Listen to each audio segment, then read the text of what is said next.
এখন আমি ইমাম সাহেব যদি শারদীয় দুর্গা পূজায় যাই, মসজিদে যদি কেউ বাবা এটা দাউন যাইতো না, শেরেক শেরেক আমদেরা মাথা নিচে দিয়ে আইসা কইবেন দেখছুনি অবস্থা হুজুরে কি পরিমাণ বাটপার, হেন যায় খাই আইছে, এখন আমার ঘরে হেন যাইতো না। কথা কয় না, কথা বলেন না। এখন আমি যদি না যাই তাহলে আমি জোর গলায় বলতে পারবো, কি কথা কন না? এজন্য আজ সমাজের যে অবস্থা, শুধু ক্ষমতার ফারাফারি। কিসের ফারাফারি? শুধু ক্ষমতার ক্ষমতা। আল্লাহ যদি আপনাকে ক্ষমতার মসনদ যদি না বসায়, পৃথিবীর কোন ক্ষমতাধর ব্যক্তি আপনাকে ক্ষমতা দিতে পারবে না। ক্ষমতা দেওয়ার মালিক কে? ক্ষমতা নেওয়ার মালিক কে? আরে কথা বলে না, ক্ষমতা দেওয়া নেওয়ার মালিক কে? ক্ষমতা চিরদিনের নয়, ক্ষমতা আজ আছে তো কাল নাই। কে কখন আসবে, কে কখন যাবে। কারো 41 সাল পর্যন্ত টার্গেট, 24 সালে পতন। আমি কারো বিরোধীদের জন্য বলছি না, বুঝানোর জন্য বলছি। এই তো বিষয়। আবার কে আসবে, আবার কে যাবে, হ্যাঁ আপনার সেটাই থেকে যাবে যেটা আপনি এখানে বসে মানুষকে ইসলাম অনুযায়ী, মানুষকে যা প্রোভাইড করতে পারছেন, মানুষকে যা প্রেজেন্ট করতে পারছেন, তাই মানুষ গ্রহণ করবে, তাই মানুষ মনে রাখবে। ইসলাম বিরোধী কোন কার্যকলাপ যদি আপনার দ্বারা সমাজের মধ্যে, রাষ্ট্রের মধ্যে বাস্তবায়ন হয়, মানুষ আপনাকে থুতু নিক্ষেপ করবে, মৃত্যুবরণ করার পর আপনার জানাজা পর্যন্ত মানুষ দিবে না। ঠিক কিনা বলেন? السلام عليكم ورحمة الله وبركاته. إن الحمد لله الأكرم الذي خلق الإنسان وكرمه وعلمه من البيان ما لم يعلم، فسبحان الذي لا يحصى امتنانه باللسان ولا بالقلم. نشهد أن لا إله إلا الله وحده لا شريك له، الذي أرسله بالحق بشيرا ونذيرا وداعيا إلى الله بإذنه وسراجا وقمرا منيرا. أما بعد، فقد قال الله تبارك وتعالى في كلامه المجيد وفرقانه الحميد: أعوذ بالله من الشيطان الرجيم. بسم الله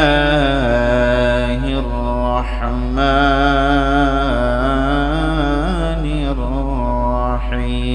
الرحيم.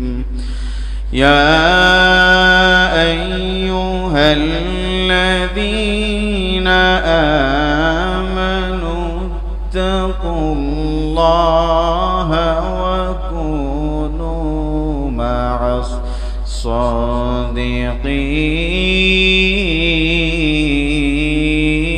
الصادقين. صدق الله العظيم في شان حبيبه مخبرا وآمرا: إن الله وملائكته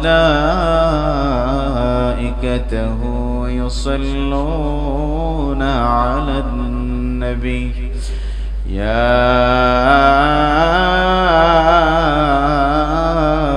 أيها الذين آمنوا صلوا عليه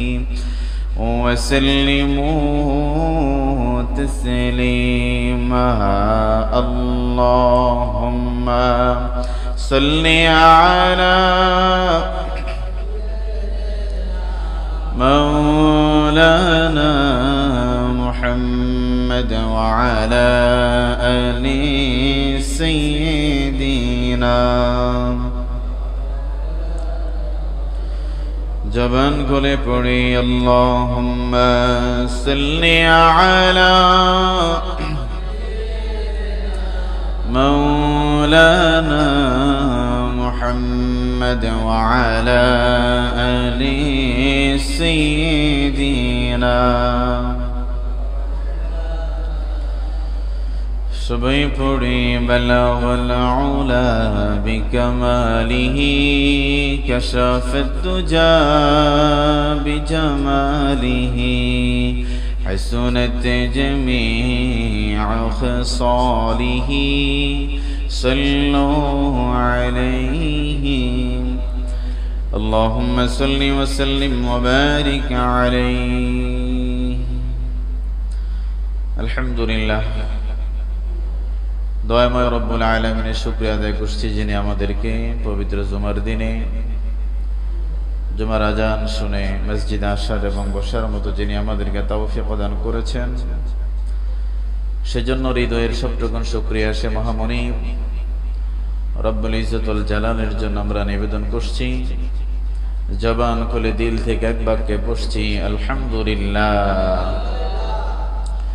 লক্ষ কোটি দরুদ ও সালাম আল্লাহ সুবহানাহু ওয়া তাআলার সৃষ্টির প্রধান আকর্ষণ, সমস্ত নবী এবং রাসূলদের মাথার মুকুট, সাহিবুল কওনাইন, নবিয়ুস সাকলাইন, ইমামুল মুরসালিন, শাফিউল মুজনবিন, সাকি কাউসার, রোজ মাহাশর, মদিনা কাতাজদার, হযরত মুহাম্মদ রাসূলুল্লাহ, সবাই পড়ি সাল্লাল্লাহু আলাইহি ওয়াসাল্লাম। সম্মানিত দিনী ভাইয়েরা, আলোচনার প্রারম্ভে জানতে চাচ্ছি আপনারা সবাই কেমন আছেন? আমাদেরকে ভালো রেখেছেন কে? সুস্থ শরীরে সুস্থ মস্তিষ্কে অন্য শত শত মুসল্লিদের আগে আগে মসজিদ পর্যন্ত আমাদেরকে যিনি পৌঁছে দিলেন তিনি কে? সেজন্য আবার অবনত চিত্তে রবের শুকরগুজার বান্দার কাতারে নিজেকে শামিল করে গলা বড় করে বলছি আলহামদুলিল্লাহ। সম্মানিত দিনী ভাইয়েরা, আজকে আমরা আলোচনা শুনবো তাকওয়ার পরিচয় সম্পর্কে। তাকওয়াবান কারা? তাকওয়া মানে হলো, তাকওয়া হলো আরবি শব্দ, এর আবিধানিক অর্থ হলো ভয় করা। কি করা? ভয় করা, বিরত থাকা, রক্ষা করা এবং সাবধান হওয়া, আত্মশুদ্ধি অবলম্বন করার নামই হলো তাকওয়া। সুবহানাল্লাহ বলেন। সম্মানিত প্রিয় ভাইয়েরা, প্রতিটি মানুষের জীবনে তাকওয়া অত্যন্ত গুরুত্বপূর্ণ একটি বিষয়। যে মানুষের জীবনে তাকওয়া যত বেশি অবলম্বন করবে সে মানুষ তত আল্লাহ তাআলার নিকটবর্তী হয়ে যাবে। যে বান্দা বান্দি পৃথিবীর জমিনে রব্বুল আলামিনের যত ধরনের নিষেধ এবং আদেশ রয়েছে, রবের নির্দেশ এবং আদেশ সকল ধরনের বিষয়গুলো যে বান্দা পরিপূর্ণ সকল কাজের মধ্যে গ্রহণ করে নেয়, এ বান্দার ভিতরে যিনি তাকওয়াবান হিসেবে কবুল করবেন, জবান খুলে বলেন তিনি কে?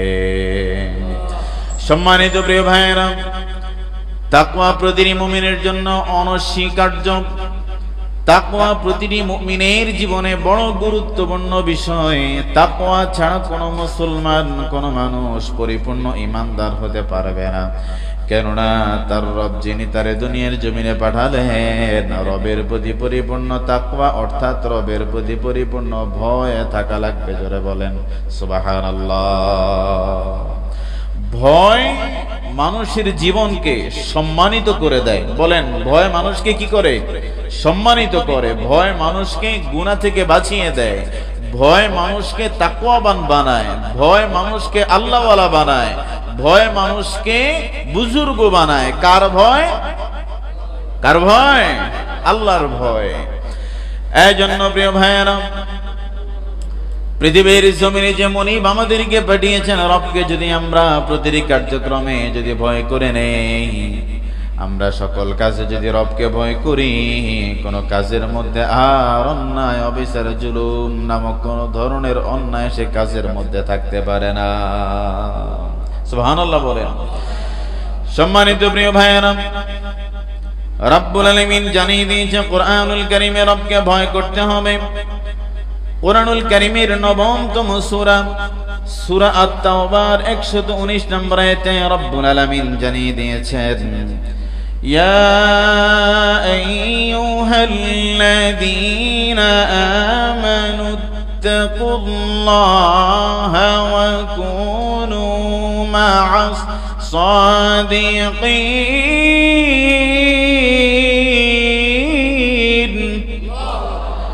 রব্বুল আলামিন জানিয়ে দিয়েছে, ও পৃথিবীর গোলাম, ও পৃথিবীর গোলাম, আমি আল্লাহ তাআলা তোমাকে পৃথিবীর জমিনে পাঠিয়েছি। আমি রবকে তোমাকে অবশ্যই ভয় করতে হবে। আমি রবকে ভয় না করলে চলে না, হবে না, ঠিক কিনা বলেন?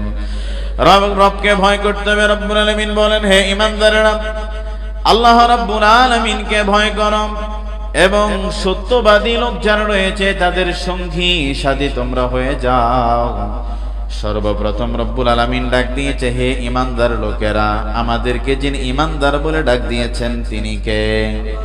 আল্লাহ তাআলা আমাকে আপনাকে ঈমানদার বলে ডাক দিয়েছেন। তারপরে বলে, বান্দা আমি রব্বুল আলামিনকে ভয় করো। আমি রবকে ভয় করার পরে তোমার জীবনে চলার যে সাথী হবে, তুমি সত্যবাদী লোকদের তুমি সাথী হয়ে যাও।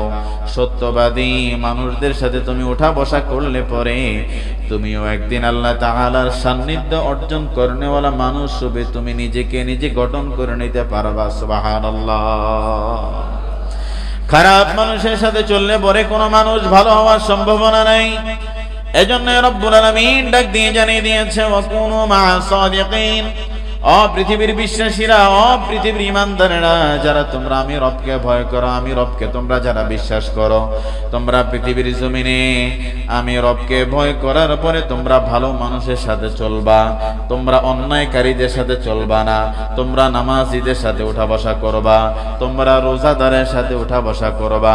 তোমরা ভালো মানুষের সাথে উঠা বসা করলে পরে তুমিও একদিন তাদের সাথে চলতে চলতে ভালো মানুষ তুমি হয়ে যেতে পারবা। আতরওয়ালার সাথে চললে আতরের ঘ্রাণ পাওয়া যায়, ঠিক না? আর বিড়িখোরের সাথে চললে সঙ্গে চলা যায় না, বিড়ির গন্ধ, ঠিক কিনা বলে? এই জন্য আপনি মানুষ হিসেবে কি বিড়িখোরকে নিজের বন্ধু বানাবেন নাকি আতরওয়ালাকে বন্ধু বানাবেন? আল্লাহ তাআলা আপনাকে বিবেক দিয়ে দিয়েছে, ঠিক কিনা বলেন? প্রতিটা মানুষ ভালো জিনিসের ঘ্রাণ বুঝে, খারাপ জিনিসের গন্ধ বুঝে, ঠিক না? রাস্তার পাশে ময়লা দেখলে মানুষ নাক চাপ দিয়ে দৌড়ে, আরে কেরে কামটা করছে, ঠিক না? আবার যখন গ্রান যখন সুন্দর হয়, ও হুজুর আপনি আতরটা কইতে আনছেন, গ্রানটা তো খুব সুন্দর, আমারে কুদ্দুর দেন, কন্যা বলেনি হুজুর গ্রানটা খুব সুন্দর, আমারে কুদ্দুর দিয়ে দেন, সে খুব ভালো লাগতে আছে। এই জন্য প্রিয় ভাইয়েরা, আপনি একজন ভালো মানুষ আতরের মতো, একজন ভালো মানুষ আতরের খুশবের মতো। একজন ভালো মানুষের সাথে আপনার যখন উঠা বসা চলাফেরা হবে, আপনার জীবনটাকেও যিনি সৌন্দর্যমণ্ডিত জীবন বানায় দিবেন, বুঝে থাকলে বলেন তিনি কে? এই জন্য রব্বুল আলামিনের নির্দেশ, ওরে গোলাম, ও গোলাম, ও গোলাম, আমি আল্লাহ রাব্বুল আলামিন তোমাকে পৃথিবীর জমিনে ছেড়ে দিয়েছি রে গোলাম। তোমার যেভাবে মন চায়, তুমি কি মাজারে যায় সেজদা দিবা, নাকি শারদীয় দুর্গা পূজায় যায় তাদের সাথে বিভিন্ন খাবার খাবা? তোমার সকল ধরনের কার্যক্রম বান্দা আমি রব তোমার ছেড়ে দিলাম। কিয়ামতের ময়দানে তোমার পুঙ্খানুপুঙ্খরূপে সঠিকভাবে সকল হিসাবগুলো আমি আল্লাহ তাআলা তোমার কাছ থেকে নিয়ে নিব। আমাদের হিসাব নিবেন কে? কথা বলে না। এখন আপনি কি দুর্গা পূজায় গেলেন, না মাজারে গেলেন, না কোথায় গেলেন, আপনি আলেম না জালেম সেটা আল্লাহ দেখবে না। আল্লাহ দেখবে আপনার আমলের মধ্যে শিরকের আমল আছে কিনা। কথা বলেন ঠিক কিনা? এই জন্য প্রিয় ভাইয়েরা, আজ মুসলমান নামধারী এত পরিমাণ বুজুর্গ, কিন্তু শারদীয় দুর্গা পূজায় যায় নিজেদেরকে চেয়ার টেবিলের মধ্যে বৈশা বিভিন্ন ধরনের আলাপচারিতা, বিভিন্ন ধরনের অঙ্গভঙ্গি তাদেরকে শুভেচ্ছা জানায়। এই ধরনের আলেমও বাংলাদেশের জমিনে আছে না নাই? সম্মানিত প্রিয় ভাইয়েরা, তাহলে রব্বুল আলামিন তো জানিয়ে দিয়েছে, গোলাম আমি রবকে ভয় করবা। এবার আমরা যদি রবকে প্রশ্ন করি, ও রব্বুল আলামিন, আমরা যদি আপনারে ভয় করি আমাদের লাভ কি? ঠিক কিনা বলেন? রব্বুল আলামিনকে যদি আপনি ভয় করেন, আপনি ইমানদার হবেন, আপনি মুত্তাকি হবেন, আপনি পরহেজগার হবেন, আপনি মুহসিনিন বান্দা হবেন। আপনার দ্বারা কোনো ধরনের অন্যায় কার্যক্রম করা সম্ভব হবে না, যেহেতু আপনি আপনার রবকে বিশ্বাস করে নিয়েছেন, যেহেতু আপনি আপনার রবকে বিশ্বাস করে নিয়েছেন, যেহেতু আপনি আপনার রবকে বিশ্বাস করে নিয়েছেন। আর যদি আপনি আপনার রবকে পরিপূর্ণভাবে বিশ্বাস করে নেন, আপনার দুনিয়ার জীবন আখিরাতের জীবনের মধ্যে যিনি পরিপূর্ণ শান্তি ঢেলে দিবেন, বুঝে থাকলে জোরে বলেন সুবহানাল্লাহ। এ কেমন মায়ার রব পেয়েছি আমরা, যিনি আমাদেরকে সুখে দুঃখে বিপদে মুসিবতে অসুস্থতায় যত ধরনের হীনমন্যতা আমাদের সকল কাজের সহায় একজন, তিনি কে? আওয়াজ করে বলেন বাবাজি, তিনি কে? মুসলমান অন্যায় করতেই তো পারে না, জুলুম করতেই তো পারে না, কেননা মুসলমান প্রতিটি মুহূর্তে তার রবকে ভয় পায়, মুসলমান প্রতিটি মুহূর্তে তার রবের প্রোটেক্টের মধ্যে রয়েছে। যেমনি ভাবে সিসি ক্যামেরা কোথাও লাগানো থাকলে মানুষ সচেতন, আহারে সিসি ক্যামেরা আমারে মনিটরিং করছে, মালিক নাই তো কি হয়েছে, 20 মিনিট পরে সিসি ক্যামেরা চেক দিলে আমার অন্যায় ধরে পড়া যাবে। অথচ যেই মালিক সিসি ক্যামেরাওয়ালা মানুষ তৈরি করলেন, যিনি পৃথিবীর জমিন সৃষ্টি করেছেন মাত্র 6 দিনে, কথা বলেন কয় দিনে? গোটা বিশ্ব আল্লাহ তাআলা মাত্র 6 দিনে সৃষ্টি করেছেন। সুবহানাল্লাহ বলেন, আরো জোরে বলেন সুবহানাল্লাহ। তো যে মহান রব্বুল আলামিন আপনাকে সৃষ্টি করেছেন, আপনার আদত, আপনার তবিয়ত, আপনার অভ্যাস, আপনি কি ধরনের মানুষ, আপনি মাথায় টুপি দিয়া দুর্গা পূজায় যান না মাজারে যান, আপনি মসজিদে যান না মানুষের মাথায় বাড়ি দেন, এ সকল বিষয় যিনি টপ টু বটম যিনি জানেন, জবান খুলে বলেন তিনি কে? ঈমানদার। ঈমানের এত পরিমাণ, একজন ঈমানদারের ঈমানের এত পরিমাণ মূল্য, কি কথা বুঝেন নেই? মানে একজন ঈমানদারের জীবনে ঈমানের যে পরিমাণ মূল্য, পৃথিবীর 7 আসমান 7 জমিন টোটাল সকল কিছু একটি পাল্লায় যদি ওজন করা হয়, একজন ঈমানদারের ঈমানের পাওয়ার, ঈমানের ওজন আল্লাহ তাআলার কাছে বেশি হয়ে যাবে। জোরে বলেন সুবহানাল্লাহ। তাহলে আপনার ঈমানের দাম কি কম না বেশি? কথা বলে না, কম না বেশি? এই বেশিওয়ালা ঈমানটারে কেমনে বিক্রি করে দেন? এক কাপ চার কাছে এক কাপ চা খাওয়াইলে আপনার সব ঠিকঠাক হয়ে যায়। কি আশ্চর্য বিষয়! এ কেমন মুসলমান আমরা? এক কাপ চা খাওয়ালে নেতার চরিত্র খারাপ, এবার না বেটা কি কথা, তোর মতো ভালো মানুষ দেশ আসেনি আর বেটা, কথা কয় না। চা খাওয়াইছে কয় কাপ? এক কাপ চা খাওয়াইছে, আরে নেতার চরিত্র সুন্দর হয়ে গেছে গা। অথচ যেই নেতার চরিত্রই হলো মানুষের নারীদের ইজ্জত লুণ্ঠন করা, মানুষের ত্রাণের চাল মেরে দেওয়া, মানুষের অন্যায় কার্যক্রম করা, যেই নেতার চরিত্রই হলো টাকা না দিলে সিগনেচার হয় না, যেই নেতার কার্যক্রমই হলো মানুষকে হেড্রেক করা, মানুষকে কষ্ট দেওয়া, তার এক কাপ চা খায় যে মুসলমান নামদারি বলে তার মতো ভালো মানুষ জমিনের উপরে নাই, সে হলো টাটকা মুনাফিক। কথা কোন ঠিক কিনা? আজ সমাজের রন্ধে রন্ধে অন্যায় ঢুকে গিয়েছে, জুলুম ঢুকে গিয়েছে, পাপের কাজ ঢুকে গিয়েছে।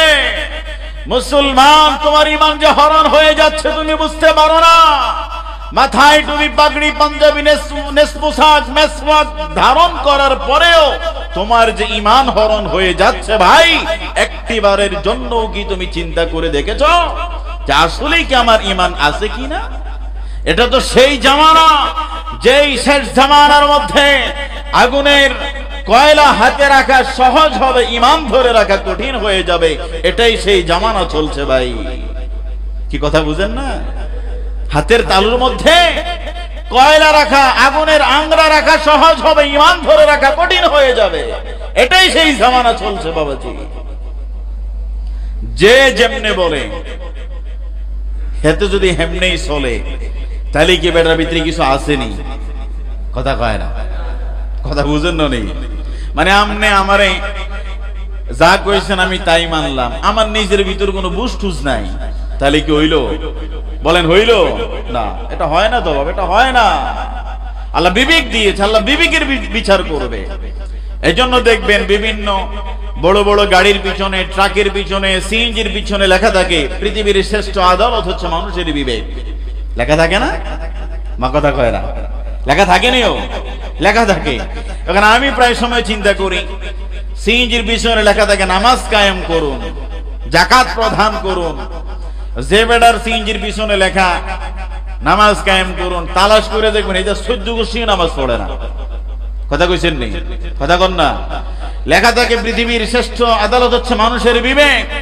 যে বেড়ায় স্লোগান দিয়েছে হে বেড়ায় নিজেই বিবেকবিহীন কাজ করে। এই জন্য আপনি যেই কথা বলছেন, যে আদতে আপনি চলছেন, সে অভ্যাস এর বিপরীতপন্থী যদি আপনি না হন, তাহলে আপনার দ্বারা ওই কথা বলা, ওই নসিহা করা কখনো শোভা পায় না। এখন আমি ইমাম সাহেব যদি শারদীয় দুর্গা পূজায় যাই, মসজিদে যদি কেউ বাবা এটা দাউন যাইতো না, শেরেক শেরেক আমাদের মাথা নিচে দিয়ে আইসা কইবেন দেখছুনি অবস্থা, হুজুরে কি পরিমাণ বাটপার, হেন যায় খাই আইছে, এখন আমার ঘরে হেন যাইতো না। কথা কয় না? কথা বলেন না। এখন আমি যদি না যাই তাহলে আমি জোর গলায় বলতে পারবো, কি কথা কন না? এজন্য আজ সমাজের যে অবস্থা, শুধু ক্ষমতার ফারাফারি। কিসের ফারাফারি? শুধু ক্ষমতার ক্ষমতা। আল্লাহ যদি আপনাকে ক্ষমতার মসনদ যদি না বসায়, পৃথিবীর কোন ক্ষমতাধর ব্যক্তি আপনাকে ক্ষমতা দিতে পারবে না। ক্ষমতা দেওয়ার মালিক কে? ক্ষমতা নেওয়ার মালিক কে? আরে কথা বলে না, ক্ষমতা দেওয়া নেওয়ার মালিক কে? ক্ষমতা চিরদিনের নয়। ক্ষমতা আজ আছে তো কাল নাই। কে কখন আসবে, কে কখন যাবে। কারো 41 সাল পর্যন্ত টার্গেট, 24 সালে পতন। আমি কারো বিরোধীদের জন্য বলছি না, বুঝানোর জন্য বলছি। এই তো বিষয়। আবার কে আসবে, আবার কে যাবে।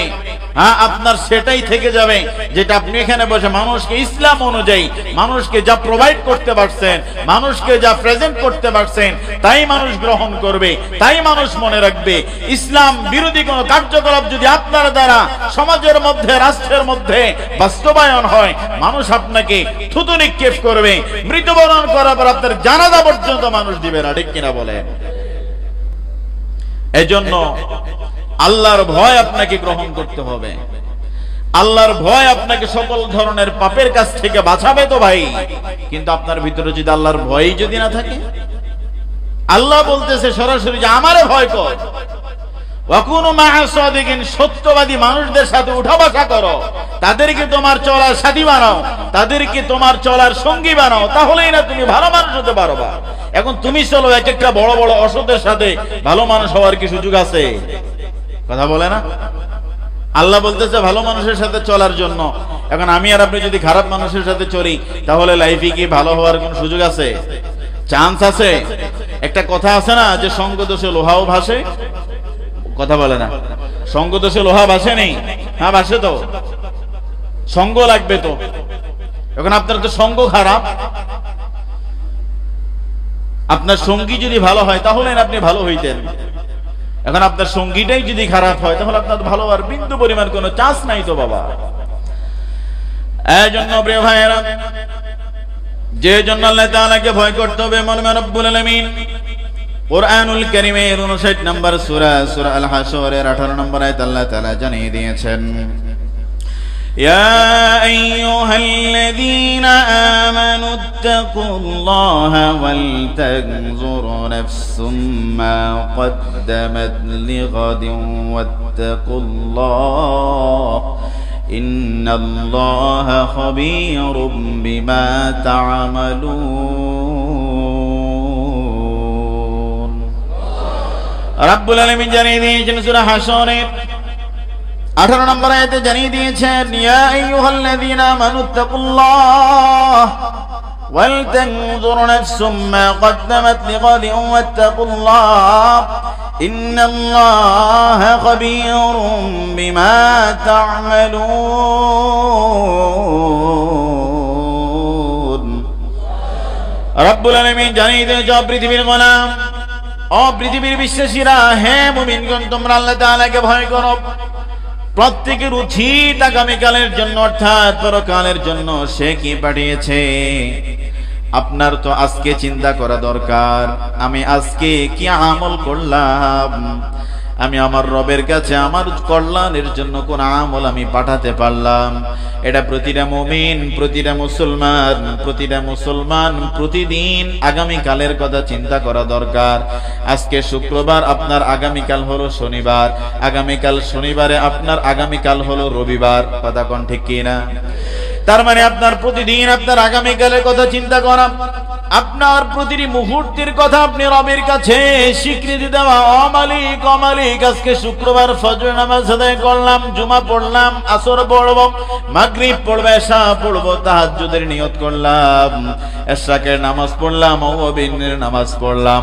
এইভাবে যদি আপনার সকল ধরনের কার্যক্রম এর বিষয়ে যদি আপনি বান্দা আপনার রবের কাছে আপনি যদি স্বীকৃতি দিতে পারেন, আপনার আগামীকাল অর্থাৎ কিয়ামতের দিন অর্থাৎ আপনার পরকালীন জীবন সকল কার্যক্রম যিনি আপনার জন্য সহজ করে দিবেন, বুঝে থাকলে বলেন তিনি কে? বাবা, পৃথিবীর জমিন আপনি যাই করেন, টাকা দিয়ে সিগনেচার নেওয়া যায়, টাকা দিয়ে জমি নিজের ভাগে নেওয়া যায়, টাকা দিয়ে সব করা যায়, মামলাতে জিতা যায়, কিন্তু এমন একটি ময়দানে মাহশর আমার আপনার জন্য অপেক্ষমান, সেখানে টাকা দেওয়া যায় না, ঘুষ দেওয়া যায় না। আপনার পৃথিবীর তবিয়ত, আপনার আকল, আপনার আমলই আপনাকে নাজাত দিতে পারে, ঠিক কিনা বলেন? আপনার আমল ছাড়া আপনাকে সেদিন কেউ নাজাত দিবে না। আপনি চিন্তা করছেন তো কি করতেছেন ভালো করে বুঝেন। আপনি ময়দানে মাহশরে যদি নিজেকে আল্লাহ তাআলার কাছে একজন ভালো মানুষ, বিচার কার্যক্রম আপনি যদি নিজেকে একজন নাজাত প্রাপ্ত মানুষ করতে হয়, খোদা কি কসম করে বলে পৃথিবীর জমিনের একটি মুহূর্ত আপনার দ্বারা অন্যায়, অবিচার, জুলুম, মাদক, ব্যভিচার এর মধ্যে একটি সেকেন্ড সময় কাটাবার বিন্দু পরিমাণ সুযোগ নাই। কারণ আপনি মুসলমান। বলেন আমরা কি? ওরে কথা বলেন আমরা কি? আপনি মুসলমান। ওরে মুসলমান কই তো শরম পায়। কথা বলেন আমরা কি? আমরা সবাই কথা বলেন আমরা কি? এদিকে দিও কি হিন্দু আছেন, কথা কন না কেমি? আমরা কি মুসলমান। এটা কইতে শরম লাগে নাকি মিয়া? কি আশ্চর্য বিষয়। মুসলমান কইতে শরম লাগে। আমরা ওই জাতের মুসলমান হয়ে গেছি এখন। এই জন্য প্রিয় ভাইয়েরা, হৃদয় থেকে বলছি, ভালো করে বুঝেন, আমরা আলেমরা আপনাদের শত্রু নই। আমরা যারা আপনাদেরকে নসিহত করি, আমরা আপনাদের বন্ধু। আমাদের চাইতে আপনাদের জন্য ভালো বন্ধু আমার মনে হয় আর কেউ নাই। কি কথা কন না? কথা বলেন। আজকে জুমার দিন আমি ওয়াজ না করে যদি খুতবা পড়ে আলোচনা না করে যদি নামাজ পড়ায় দিতাম, কেউ আমার কিছু কইতো? কথা বলে না। কেউ কিছু বলতো? তা আফসোস করতো, হুজুরে যে বয়ান করলো না, বোধহয় শরীর খারাপ, ঠিক না? এমনটাই তো মনে করতেন। যাক, আগামী জুমা ওয়াজ করবো, অসুবিধা নাই। কিন্তু এই যে সময়টা আজকে ফজরের পর থেকে এই আলোচনা বসা পর্যন্ত শুধু নাস্তা করা আর গোসল করার সময় বাদ দিয়া পুরাটা পড়ার টেবিলে ছিলাম। কি কথা বুঝেন নাই? আজকের কথা বলছি। তা আপনি এটা মনে কইরেন না যে হুজুর বুধ এখানে বইলেই বুধি কথা আসে না, পড়ালেখা করতে হয়। আপনাকে যে কথাগুলো বলছি অথেন্টিক যুক্তি দিয়ে আপনাকে কথা বলতে হবে, কোরআন সুন্নাহর রেফারেন্স দিয়ে আপনাকে আমাকে বুঝাতে হবে। আর এই বুঝানোর একটা মাত্রই কারণ যে আমার এই জনপদের মানুষগুলো যেন, আমার এই মহল্লার মানুষগুলো যেন আল্লাহওয়ালা হয়, তাকওয়াবান হয়, খোদাভীতি অর্জনকারী যেন হয়। কেননা আমি যতদিন আপনাকে নসিহত করব, এই সময়টার সম্পর্কে আল্লাহ আমাকে জিজ্ঞাসিত করবে। কি বিশ্বাস হয় না? আল্লাহ আমারে জিজ্ঞাসা করবে না? এখন এখানে বসে যদি আমি হক কথা যদি না বলি, লিগেল কথাটা যদি আপনাকে না বলি, আপনি অন্যায়ের মধ্যে রয়েছেন, আমি দেখার পরেও চাকরি বাঁচানোর ধান্দায়, হাতিয়ার ধান্দায় কথাগুলো বললাম না, তাহলে আমি কি আপনার প্রতি জুলুম করলাম না? কথা বলেন, জুলুম করলাম না? তাহলে আমি কার কাছে জালেম? কথা বলেন, আমি ব্যক্তি কার কাছে জালেম? তা আমি যদি আল্লাহর কাছে জালেমই হয়ে যাই, আমি যদি আল্লাহর কাছে জবাবদিহিতার কাঠগড়ার হিসাবটাই যদি ঠিক যদি করতে না পারি, এই মসনদে বসে কথা বলার বিন্দু পরিমাণ কোনো যোগ্যতাই রাখি না, কোনো প্রয়োজনই নাই। কথা বলেন, এখানে বসার পরে আগে নিজে বাঁচা, তারপরে আপনাকে বাঁচানোর ধান্দা ফিকির করা। এজন্য এখান থেকে বসে আমরা যখন একটু দায়িত্বহীন কণ্ঠে কথা বলি, অনেকে আপনারা রাগ হন, গুসা করেন, হয়তো কিছু বলেন না, যে জুমার দিন তো নামাজ পড়তেই হবে, সেজন্য মসজিদে যাওয়াই লাগে। হুজুর কত কথাই কইব। আমাদের সমাজের চিন্তা, অনেক মানুষের মেন্টালিটি এরকম, হুজুররা কত কথাই কইবে, ব্যাক কথাত কে কান জমরে দেন বিড়িটা একটা টান দেই। আসেনি আসেনি মা কথা কানে আসেনি, হুজুররা কত কথা কইবে, দে রে বিড়িটা ধরা। আসেনি আছে, আপনারা কইছেন, আমি তো কই না, আপনারা কইছেন, তার মানে আসলে আছে নাকি? আছে। যে হুজুররা কত কথাই কইব, দে বিড়িটা ধরা। হ্যাঁ, তোমার বিড়ি তুমি ধরাইবা, তোমার গাঁজা তুমি খাইবা, তোমার তাস তুমি খেলবা, তুমি মোবাইল গেম বাজি তুমি খেলবা, হুজুরের কিছু করার নাই, কোনো অসুবিধা তো নাই, কারণ তোমার কবরে তুমিই যাবা, আমার কবরে আমিই যাব। কথা বলেন। কিন্তু আমার জবাবদিহিতার জায়গাটা আমি খোলাসা করে দিচ্ছি, আমি যেন আমার রবের কাছে এই বিষয়ে অন্তত জবাবদিহিতার কাঠগড়ায় যেন দাঁড়াতে না হয়, আল্লাহ যেন আমার প্রশ্ন যেন করতে না পারে যে তোমার তো সুযোগ ছিল, তুমি কেন বললা না? কথা বলে না, আমার জবাবদিহিতা আছে না। ও তা আমি যদি এই কথাগুলো যদি আপনাদেরকে না পৌঁছাই, আল্লাহ আমার জবাবদিহিতার কাঠগড়ায় দাঁড় করাবে না? তখন কি আমি জবাব দিতে পারবো? আর এখন যখন নির্দিষ্ট কথাগুলো আপনাদেরকে শোনাবো, তখন কি আর আমার জবাবদিহিতা করা লাগবে না? এখন তখন জবাবদিহিতা আপনার, যে হুজুর তো তোমারে কইছে, তুমি কেন মানলা না, তুমি কেন বুঝলা না? পৃথিবীর সবকিছুই তো বুঝো, পৃথিবীর সকল কিছু তুমি বুঝো, লাভ লস, ঘর বাড়ি দালান কোটা, মাশাআল্লাহ এই দান খুব ভালো বুঝলা, বান্দা পরকাল কেন বুঝলা না? পরকাল কেন বুঝলা না? আমি আল্লাহ বারবার তোমার ডাক দিয়ে বললাম আমি রবকে ভয় করো, তুমি কারে ভয় করলা? এই জন্য প্রিয় বন্ধু, প্রতিটি কার্যক্রমে একজনকে আমরা ভয় করব, তিনি কে? প্রতিটি জবান থেকে আওয়াজ চাচ্ছি, জবান করে বলেন তিনি কে? আল্লাহ তাআলাকে প্রতিটি কার্যক্রমে, লেনদেনে, বিচারে, আচারে, ঘরে বাহিরে, ব্যবসায় বাণিজ্যে, যে কোনো জায়গায়, সকল জায়গায় ভয় করব কাকে? এটা সবাই বলেন, কাকে? আল্লাহকে ভয় করলে আপনাকে তাকওয়াবান হিসেবে যিনি কবুল করবেন তিনি কে? আল্লাহরে ভয় করলেই না আপনি আল্লাহর বান্দা? কথা কয় না। আপনি আল্লাহর ভয় না করলে আপনি আল্লাহর বান্দা হইতেই পারলেন না, বান্দাই হইতে পারলেন না।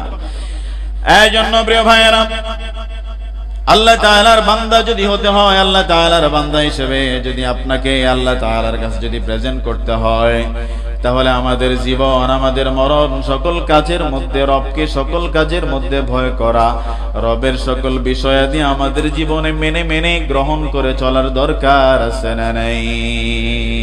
আল্লাহ আমাদের সবাইকে কবুল করেন, পড়ে আমিন। আরেকটু জোরে পড়ে আমিন। আরেকটু গুরুত্বপূর্ণ বিষয় একেবারে না বললে নিজেকে অপরাধী হয়ে যাবে, সেজন্য বলছি। তাওহীদ বিশ্বাসী কিছুতেই শিরক অর্থাৎ হিন্দুদের শারদীয় দুর্গা পূজা, বিভিন্ন পূজাতে শুভেচ্ছা জানাতে পারে না। আমি কথাগুলো বলবো, আপনারা আমার সাথে রায় দিবেন। তাওহীদবাদী যারা, বিশ্বাসী যারা, মুসলমান যারা, ইমানদার যারা, নামাজি যারা, মুত্তাকি যারা, দিন কায়েমের আন্দোলন করে যারা, ইসলাম যারা চায়, আল্লাহ যারা চায়, কোরআন যারা চায়, এরা কখনো শিরকের মতো তাদের মূর্তি পূজায়, শারদীয় দুর্গা পূজা বলেন, যে কোনো মূর্তি পূজা বলেন, তাদেরকে শুভেচ্ছা জানাতে পারে? আওয়াজ করে বলতে হবে, শুভেচ্ছা জানাতে পারে? এই শুভেচ্ছা জানানো কি তাদের জন্য ন্যায় না অন্যায়? আর জোরে বলেন, ন্যায় না অন্যায়? অন্যায়। এক নাম্বার শিরক হচ্ছে বড় অপরাধ। শিরক কি? বড় অপরাধ। ইন্না শিরকা লাযুলমুন আযীম। তাওহীদের বিপরীতে একটি বিষয়, সেটা হলো শিরক। এজন্য শিরকের ধারে কাছেও যাওয়া যাবে না। নামধারী মুসলিম মূর্তি পূজা অংশগ্রহণ করে আনন্দিত হয়। আমাদের কিছু মুসলিম ভাই, কিছু আলেম, কিছু মোল্লা, কিছু পীর, কিছু ব্যক্তিত্ব ক্ষমতার লোভে পড়ে, বিভিন্ন বিষয়ের লোভে পড়ে শারদীয় দুর্গা পূজায় যায়, তাদেরকে সহায়তা করার জন্য উৎসাহিত করে, দলের নেতা কর্মী সবাইকে উৎসাহ করে। এইরকম লোক সমাজের মধ্যে, দেশের মধ্যে আছে না নাই? আওয়াজ করে বলতে হবে, আছে না নাই? তাহলে যারা নামধারী মুসলিম, নামধারী মুসলিম, তুমি তোমার দিন কায়েমের আন্দোলনে যায় তুমি একরকম স্লোগান দিবা, আবার শারদীয় দুর্গা পূজার সময় তুমি সেখানেও যাবা। তুমি মুসলমান নামদারি হতে পারো, তুমি পরিপূর্ণ ঈমানওয়ালা মুসলিম হতে পারো না। কথা বলেন ঠিক কি না? এই জন্য যারা আজকে সমাজের মধ্যে ইসলামের আইন বাস্তবায়ন করতে চায়, নিজের জীবনের মধ্যে নিজের 3.5 হাত বডির মধ্যে যারা ইসলামকে পরিপূর্ণ বাস্তবায়ন করতে পারে নাই, তারা 68,000 বর্গ মাইলের বাংলাদেশ, টেকনাফ থেকে তেতুলিয়া, রূপসা থেকে বাথুরিয়া, তাদের দ্বারা ইসলাম প্রতিটি মানুষের জীবনে, গ্রামে গঞ্জে শহরে বন্দরে প্রতিষ্ঠিত করা আদৌ কোনোদিনও সম্ভব হবে? যারা বলেন সম্ভব হবে? এই জন্য যারা আজকে শারদীয় দুর্গা পূজায় যাও, তোমাদের নিজেদের ঈমান ঠিক আছে কিনা বন্ধু একটু ভালো করে যাচাই করে নাও। তুমি যদি নেতৃত্বস্থানী ব্যক্তি হও, তাহলে তুমি তোমার জায়গা থেকে, তুমি তোমার ঘর থেকে বলবা, আপনার পূজা মণ্ডপ আমরা যেতে পারবো না, আপনি আপনার দেশের নাগরিক, আমিও দেশের নাগরিক, আমার ধর্মীয় কার্যক্রম আমি করব, আপনারটা আপনি করবেন, কোনো বাধা নাই। হ্যাঁ, তাদেরকে কেউ যদি ক্ষতিগ্রস্ত করে, তখন আমরা সংখ্যাগরিষ্ঠ মুসলমান হিসেবে তাদের পাশে দাঁড়াবো, তাদের যেন ক্ষতি না হয়। কথা বলেন। কিন্তু তাই বলে কি তাদের পূজায় যায়া সেখানে গোল মিটিং বৈঠক করা যাবে? আরে কথা বলেন, করা যাবে? আজকে যারা করে তারা আপনাদেরকে কি মেসেজ দিতে চায় সেটা আপনারাই ভালো করে বুঝেন। তারপরে আসেন, মুশরিকদেরকে শুভেচ্ছা জানানো বললাম যে এক আল্লাহকে বিশ্বাস করে সে কিভাবে মূর্তি পূজায় বহু ইলাহ যারা বিশ্বাস করে। আমরা কয় ইলাহ মানি? ওরা কথা বলেন, আমরা কয়জন আল্লাহ মানি? আপনি এক আল্লাহ বিশ্বাসী হওয়ার পরে কিভাবে যারা বিভিন্ন ধরনের মূর্তি তৈরি করে, যারা বিভিন্ন, একজনকে রিজিকের জন্য বানায়, একজনকে সুস্থতার জন্য বানায়, আরেকজনকে বিভিন্ন বিষয়ের জন্য, তাদের খোদা প্রত্যেকটা সেক্টরের জন্য আলাদা আলাদা। আপনি একজন তৌহিদীবাদী মুসলমান হওয়ার পরে যারা বিভিন্ন ধরনের ইলাহ গ্রহণ করে নিয়েছে, তাদের সাথে তাদের অনুষ্ঠানে উপলক্ষে ভালোবাসা প্রকাশ করা, এটা কোন ধরনের মুসলমানিত্বের মধ্যেই পড়ে? যারা বলেন মুসলমানিত্বের মধ্যে পড়ে না। কোথায় গেলে ঈমান গায়রত? ঈমানের গায়রতটা গেল কোথায়? ওরা কথা বলে না। ঈমানের গায়রত আজকে মুসলমানের মধ্যে নাই। আপনি যে মুসলমান, আপনি যে মুমিন, আপনার ঈমানের ক্ষেত্রে আপনার গায়রত থাকা লাগবে। কোথায় যাওয়া যাবে, কোথায় যাওয়া যাবে না, কোথায় মুখ দেওয়া যাবে, কোথায় মুখ দেওয়া যাবে না, একজন মুসলমান হিসেবে আপনার আমার এই গায়রতটুকু থাকার দরকার ছিল কি ছিল না? আওয়াজ করে বলেন, ছিল কি ছিল না? আল্লাহ তাআলা আমাদের সবাইকে গায়রতওয়ালা মুসলমান বানিয়ে দিক। জোরে বলেন আমিন। আর একটু জোরে বলেন আমিন। রাগ করছেন নাকি আপনারা? কতক্ষণে রাগ করছেন? ভাইজান, বাবাজান, রাগ করলে কিচ্ছু করেন, আমার দায়িত্ব আমার বলে দেওয়া উচিত। আপনি মানবেন কি মানবেন না সেটা আপনার ব্যক্তিগত বিষয়। কি কথা বলে না? আপনার ব্যক্তিগত বিষয়। আরেকটি বিষয় হলো ঋণ পরিশোধের পরীক্ষিত আমল। শোনার দরকার আছে নি? আমাদের ঋণ আছে না? কথা বলে না। আমরা অনেকেই ঋণগ্রস্ত। ঋণ থেকে বাঁচার জন্য ধর্মীয় ভাবে আপনাকে কিছু দোয়া শিক্ষা দেওয়া হয়েছে, যেগুলো আপনি পরীক্ষিত ভাবে যদি আমল করেন, আল্লাহ তাআলা আপনাকে সকল ধরনের ঋণ থেকে হেফাজত করবে। নাম্বার 1 হচ্ছে ঋণ পরিশোধের জন্য আপনাকে সিরিয়াসনেস থাকতে হবে। মানে আপনি সিরিয়াস হতে হবে যে হ্যাঁ, আমাকে ঋণ পরিশোধ করতেই হবে। আরেকটা বিষয় আছে, অনেকের পকেটে টাকা আছে, অমুকে যদি আমারে কিছু টাকা দিত, ওই টাকাটা দিয়ে ঋণটা পরিশোধ করতাম, অথচ নিজের পকেটে আছে, এতে এটা খরচ করতো না। এরকম মানুষ আছে না? আসেনি? আসেনি? তার সম্পদ আছে, সে চাইলে তার 1 ঘন্টা জায়গা বিক্রি করে ঋণ দিয়ে দিতে পারে, কিন্তু যার অবস্থান নাই তার জন্য বিভিন্ন বিষয় আলাদা রয়েছে। তার মানে আপনি ঋণ পরিশোধের জন্য আপনাকে সিরিয়াস হতে হবে। তারপরে হলো ঋণ পরিশোধ করা আপনার জন্য ফরজ। বলেন, ঋণ পরিশোধ করা কি আপনার উপর? এটা ফরজ। এবং মৃত্যুর পরে, আপনার মৃত্যুর পরে সবার আগে আপনার ঋণ পরিশোধ করাই লাগবে। এতে যদি আপনার সন্তানকে সম্পদ বন্টন করার আগে আপনার জমি জমা বিক্রির প্রয়োজন হয়, তখন আপনার সন্তানকে সম্পদ দেওয়ার পূর্বে সকল ধরনের সম্পদ বিক্রি করে আপনার ঋণ পরিশোধের পরে যা থাকবে তার মালিকানাধীন আপনার ছেলে সন্তানরা হবে। কি কথা বুঝছেন?